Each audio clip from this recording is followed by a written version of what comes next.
Hello and welcome to students. हम solve करने वाले हैं उर्दू पेपर जो कि क्लास 8 का था आज 30 मार्च 2024। तो सीरीज सारी जो 8 के बचे थे, अगर कश्मीर डिवीजन की बात करें सबकी एक ही थी जब तक के जो कि मैंने पेपर्स देखे हैं। चलिए इन क्वेश्चंस को सवाल करते हैं। पहले आपको पता है टाइम 2.5 घंटे था और मैक्सिमम मार्क्स 50।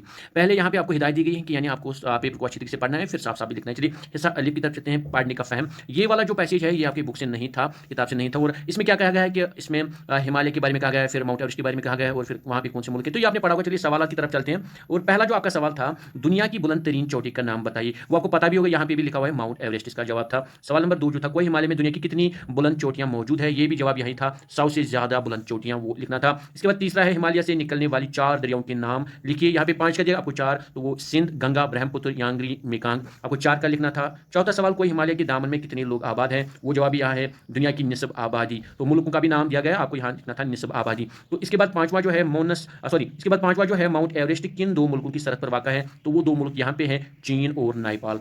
इसके बाद सवाल नंबर जो 2 है, दरअसल दरसी नज़म के बंद को गौर से पढ़िए और दिए गए सवाल के जवाब सही से इंतखाब करिए। ये आपकी दरसी नज़म थी, यानी आपकी किताब से थी। आपको पहला ही शार पढ़ के पता चलो ये क्या है, यानी मेरा वतन, पहाड़ों का मंजर, बनों का समा, मैं इनमें हजारों चश्मे रवां। चलिए हम सवाल की तरफ चलते हैं।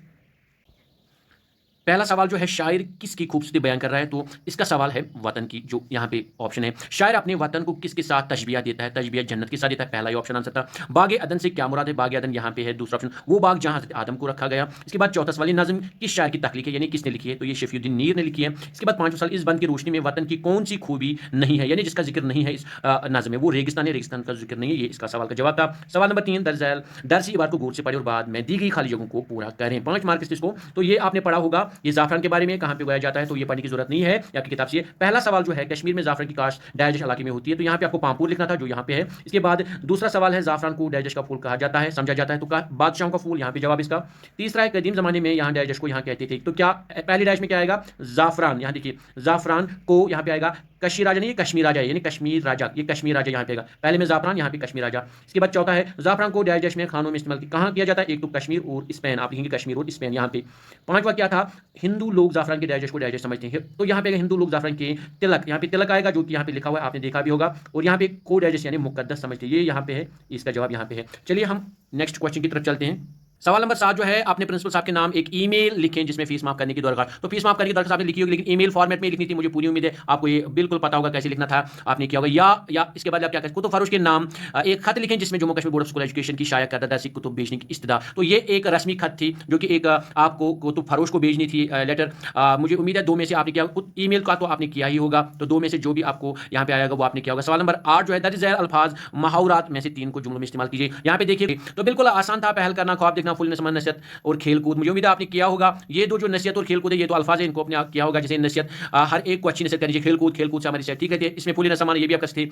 मेरा रिजल्ट जब आया तो मैं फूली न समा सका, तो 3 करने थे आपने, तो मुझे उम्मीद है कि आपको 5 के 5 करने आते होंगे उस टाइम। चलिए हिस्सा दाल जो है अदब, सवाल नंबर 9 जो है, हिस्सा नस्ल में दर्ज देगी सवाल में सिर्फ 3, तो 3 करने आपको। और ये जो सवाल थे जो कि हम विद इन द लाइन है, बिल्कुल जो आपके टेक्सुअल क्वेश्चन वहीं से आए हैं। चलिए मुझे उम्मीद है कि सब बच्चों ने ये किए होंगे। पहला लेबॉरेटरी किसे कहते हैं, तो ये वो जगह है जहाँ पे साइंसी तजवीज़ की जाती है। फजूल खर्ची करने वाला किसका भाई, वो शैतान का भाई, ये आपने किया होगा। कल्पना चावला ने अपने किस कौल को सच कर देखा है, उसने कहा था कि मैं खला के लिए बनी हुई इसी मिशन के लिए और मैं इसी में फना हो जाऊंगा, वो भी आपने किया। गौतम बुद्ध योगी और सन्यासी क्यों बने, तो सच्चाई की तलाश में वो योगी और सन्यासी बने, ये भी आसान था। किस मुल्क में जाफरान को शाही रंग समझा जाता है, तो यूनान में इसका जवाब था, यूनान में जाफरान को शाही रंग समझा जाता है। ये भी बिल्कुल आसान सवाल थे, मुझे लगता है मोस्ट ऑफ द जो स्टूडेंट आपने इनको किया होगा, सिर्फ 3 करने थे। इसके बाद सवाल नंबर 10 जो हिस्सा नाज़िम में से दर्ज झैल दी गई 10 सवाल में सिर्फ 2 सवाल के जवाब लिखिए, सिर्फ 2 लिखने थे आपको। पहला, दिल का चमन किसको कहा गया, तो वतन की बात की गई। हमारे मुल्क की तारीख क्या रही है, तो ये हमारी तारीख से सवाल है, ये आपने किया होगा। कोयल कैसे गीत गाती है, वो कुकू के गीत गाती है, वो भी आसान था। अजनबी हाथ से शायर की क्या मुराद है, तो अजनबी हाथों से वो फिरंगी यानी अंग्रेजों की बात कर रहा है जिन्होंने हिंदुस्तान को 2 के से अपने कब्जे में लिया। तो ये बिल्कुल आपके सवाल जो आपकी किताब से थे वहां से लिए गए हैं, सिर्फ 2 करने थे, मुझे उम्मीद है कि सब बच्चों ने किए होंगे। और सवाल नंबर